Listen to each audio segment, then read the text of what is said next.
जय गुरु। Darkness to light channel में हम आपका स्वागत करते हैं। आज विशेष टॉपिक ये था हमारा कि ईश्वर कहाँ है और कैसे मिलते हैं।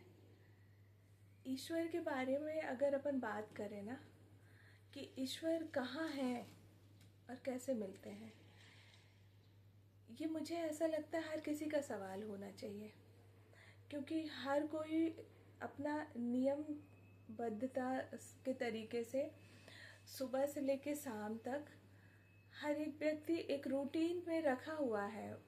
मोस्टली व्यक्ति 90% लोग सुबह उठ के दिया बत्ती करना, फोटो के सामने, ये रूटीन में है ना, दिया बत्ती करते हैं, दीपक जला दिए, फूल माला चढ़ा दिए और अपने काम पे निकल गए। नहीं भी है तो एक रूटीन बना हुआ है कि हमको करना है। शाम को फिर दिया जलाएंगे, सब कुछ करेंगे और हर कोई बात करता है कि भगवान देख रहे हैं, मैं कितना सच्चा इंसान हूँ, मैं कितना झूठा इंसान हूँ, भगवान देख रहे हैं, भगवान देख रहे हैं, भगवान देख रहे हैं। हर कोई ऐसी बातें करता है, पर ना तो आपने भगवान को देखा है ना हमने भगवान को देखा है। बट लालसा हर किसी को है कि भगवान, लेकिन एक कंफर्ट जोन में आ गए हैं सब लोग कि बस ऐसे ही इसी तरीके से हमें पूजा कर लेनी है और फिर मनमानी ढंग से पूरा दिन जीवन जीना है। ऐसे ही करते हैं ना। एक्चुअली में अपन उनकी बात करते हैं जो लोग भगवान को जान गए हैं, आत्म साक्षात्कार जिनको हो गया है, जिनकी अपन पूजा करते हैं, अपन उन्हीं की बात को देख लें। कई लोग कबीर साहब जी को मानते हैं, तो कबीर साहब जी एक जगह पता है क्या बोलते हैं कि पानी में मीन प्यासी, मुहि सुनि सुनि आबद हासी। बोलते हैं कि पानी में मछली रहती है, मीन मछली को बोला है, तो बोलते हैं पानी में मीन प्यासी, मतलब वो पानी में है और प्यास लगी है उसको, है ना, प्यास। तो ऐसा सुनकर कबीर साहब बोलते हैं कि मुझे बहुत हंसी आती है। तो ये मछली के लिए नहीं बोला उनने, मछली का एग्जाम्पल दिया है। हम इंसानों के लिए बोल रहे हैं कि ईश्वर की बात करते हैं, ईश्वर की पूजा करते हैं, ईश्वर का सुमिरन करते हैं और ईश्वर की हर जगह दुहाई देते हैं, है ना, पाप में पुण्य में हर जगह बोलते भगवान देख रहा, भगवान देख रहा। बट एक्चुअल में अपने हृदय से पूछो, एकदम शांति से बिल्कुल बैठ के मनन करो, चिंतन करो कि क्या सच में हम ऐसा कुछ कर रहे हैं कि भगवान देख रहा है। अंदर से विश्वास है अपन को भगवान देख रहा है। अगर ये विश्वास हो जाए किसी को कि भगवान सच में देख रहा है, तो मुझे लगता है उसका जीवन बदल जाए, एकदम से बदल जाए, है ना। तो कबीर साहब जी का इंडिकेशन ये है कि हम लोग जो है, जितना भी प्राणी है, संसार का एक एक कण ईश्वर के बिना है ही नहीं, है ना, ईश्वर के बिना नहीं है, ईश्वर में ही है। मतलब मछली का सोना, जगना, उठना, बैठना, उसका पूरा जीवन ही पानी है और फिर भी वो पानी पानी पानी की बात कर रही है। तो क्योंकि उसने पानी के बिना अपने आप को देखा ही नहीं है कि पानी बिना कैसा होता है। पानी ही उसका पूरा जीवन है और फिर भी वो पानी की बात कर रही है। उसी तरह से हम सारे लोग, मतलब कबीर साहब जी का इंडिकेशन ये है कि हम सब ईश्वर के बिना नहीं है, लेकिन फिर भी ईश्वर ईश्वर ईश्वर की बात कर रहे हैं। पर बात यहीं ख़त्म नहीं हो जाती कि बात यहीं ख़त्म हो गई कि अपन इस तरह से मान लिए कि हाँ ठीक है, हम ईश्वर के बिना कुछ नहीं है, ऐसा मान लेंगे तो बात खत्म हो जाएगी। अभी भी कुछ भी हासिल नहीं किया आपने। मान लेने से कोई बात बनती ही नहीं है। हाँ, पर ये बात है कि जब आप मान लेते हो कि कबीर साहब जी मान लो सत्य बोल रहे हैं, तो अपन को ये जानना चाहिए, बिना आत्मबोध के, बिना खुद के बोध के ये बात असत्य ही रहेगी। कबीर साहब के लिए सत्य है वो बात, है ना। कबीर साहब जी जान गए हैं, इसलिए वो बहुत सारे तर्क और एग्जाम्पल से समझाना चाह रहे हैं, ठीक है। बट वो कबीर साहब जी के लिए सत्य है कि हम ईश्वर के बिना हैं ही नहीं। हमारे लिए तो अभी भी वो हमारे बोध में जब तक नहीं आया तब तक वो हमारे से कोई ताल्लुकात नहीं रखता, ठीक है। तो जैसे छोटी मोटी बातों का अपन जिक्र करते हैं कि भगवान देख रहे हैं, भगवान देख रहे हैं। जो लोग मूर्ति पूजा करते हैं या शिवलिंग की पूजा करते हैं, वहाँ ये सोचे थोड़ी देर के लिए कि क्या शिव जी सिर्फ वही है,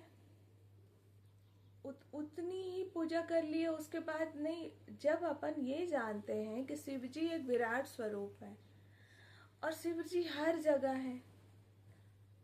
है ना।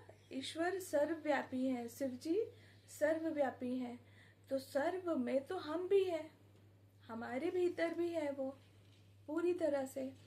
तो जब हम पूजा करने के बाद कुछ सेल्फिशनेस करते हैं, कुछ सेल्फ के लिए करते हैं जिसमें सेल्फिशनेस छुपा हो, है ना, स्वार्थ छुपा हो, कि सिर्फ अपने बारे में सोच रहे हैं, सामने वाले के बारे में नहीं सोच रहे हैं, मतलब सिर्फ अपना फायदा, तब क्या हर व्यक्ति को ये ध्यान नहीं रखना चाहिए कि जब शिव सर्वव्यापी है तो जिस शिव की हम पूजा कर रहे हैं वही शिव मुझ में भी छुपा है, तो वो कैसे खुश होंगे। इसका मतलब ये है ना कि जब सर्वव्यापी ईश्वर की पूजा कर रहे हैं तो वो तो कण कण में है, हमें स्वार्थी होना ही नहीं चाहिए। इसीलिए पूजा हर कोई करता है, लेकिन ईश्वर मिलता उसी को है, प्राप्त उसी को होता है जो निस्वार्थ हो जाता है। जब तक जरा सा भी स्वार्थ आप में छुपा है तब तक ईश्वर प्रकट नहीं होते हैं। पर ईश्वर है नहीं इसका मतलब ये नहीं है। पर जब तक आत्मबोध नहीं हुआ तब तक मान लें कि ईश्वर है या नहीं है, क्या फर्क पड़ता है। मानने नहीं मानने से कोई फर्क नहीं पड़ता जब तक आपके अपने बोध में ये बात ना आए। और ये बात अपने बोध में तब आती है जब आपकी इच्छा हो। हर किसी की इच्छा ही नहीं है, एक्चुअल में किसी की इच्छा ही नहीं है कि ईश्वर हमारे बोध में आए। सच्चाई तो यही है। जिस दिन इच्छा होगी कि ईश्वर मेरे बोध में आए, साक्षात आए, तो वो हर वो कार्य कर मतलब ढूंढेगा, वो एक टेक्निक, वो विधि, वो चीज ढूंढेगा कि कैसे मुझे इसमें सक्सेस मिले, सफलता मिले। एक रूढ़िवादी परंपरा में आप बिजी नहीं रहोगे कि इसमें कुछ मिल रहा नहीं मिल रहा, बस उस रूढ़िवादी परंपरा को जस्ट फॉलो कर लिया और कंफर्ट जोन में रह रहे हैं। ऐसा नहीं करोगे, कोई भी व्यक्ति नहीं करेगा कि सुबह उठे, दिया बत्ती घुमाए और फिर अपने कंफर्ट जोन के हिसाब से चल रहे हैं। ऐसा नहीं करोगे। फिर इंसान ढूंढता है, तत्परता से पूरी अपनी एनर्जी लगा देता है, जिस कार्य को प्रायोरिटी देता है, प्राथमिकता देता है कि ये मेरी प्राथमिकता है ना, तो उसको पहले करता है। लेकिन हर इंसान ने क्या करा है कि ईश्वर को बोलता तो है कि सबसे पहले भगवान, लेकिन ऐसा नहीं है। वो सबसे पहले अदर चीज़ों को प्रायोरिटी देता है, ईश्वर को बाद में। क्योंकि जब आप किसी भी चीज़ की तैयारी कर रहे होते हैं, मान लो किसी एग्ज़ाम की तैयारी कर रहे हो, तो आप एक बार एक बुक से पढ़ते हो, है ना, और अगर उस बुक से आपको सफलता नहीं मिली, लगा कि इसमें बहुत कम क्वेश्चन फंसे हैं, तो आप दूसरी नई बुक सर्च करते हो कि सबसे ज़्यादा क्वेश्चन किस बुक से आए हैं और सबसे अच्छी जो बुक है वो कौन सी बुक है। तो उससे आप और नए नए एडिशन देखते हो हर बार कि अभी लेटेस्ट में कौन सा नया एडिशन सबसे अच्छा है, कौन सी बुक अच्छी पब्लिश हुई है, और अभी करियर में क्या अच्छे अच्छे स्कोप हैं, सारी चीज़ें आप नया लेटेस्ट सर्च करते हो। लेकिन एक भगवान को पाने के लिए आप वही रूढ़िवादी परंपरा कि दिया बत्ती कराना, भाव का पता, ना किसी चीज़ का पता। और तो इसका मतलब यही कि हम हर कोई भगवान को चाहता ही नहीं है। वो सिर्फ कहने कहने की बात हो गई है कि भगवान देखता है, भगवान मेरे साथ है। एक्चुअल में भरोसा भी नहीं है, तभी तो इतने सेल्फिश हो जाते हो। क्योंकि जो ईश्वर सर्वव्यापी है वो सामने वाले में भी है, तुम में भी है, पड़ोसी में भी है, तुम्हारे बच्चों में भी है, बीवी में भी है, और जिससे तुम्हारा कोई रिश्ता नहीं है उसमें भी है। तब भी आप कैसे स्वार्थी हो गए, है ना।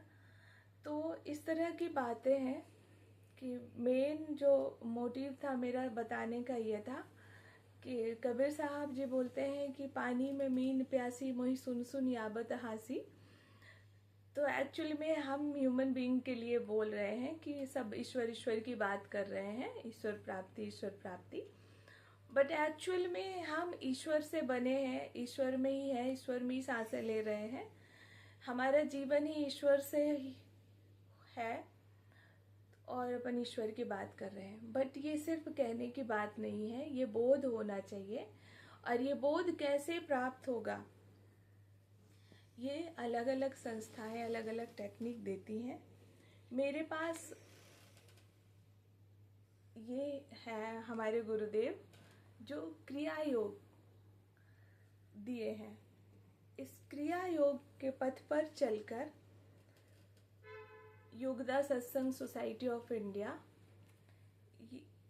ये आपको एक ऐसा मार्ग देता है जिस पथ पर चलकर सच में हम आत्मज्ञान को उपलब्ध हो सकते हैं। और ये जो बात है कि पानी में मीन प्यासी मोहि सुन सुन याबत आसी, एक दिन सच में आपको इसका अर्थ और इसका बोध अंदर से आपके अपने भीतर से होगा। और तब हम ये कह पाएंगे कि ईश्वर सर्वव्यापी है। ये तब हमारा सत्य बनेगा। अभी ये कबीर साहब जी का सत्य है और फिर ये हमारा सत्य होगा जब हमारे बोध में आएगा। जय गुरु, थैंक यू।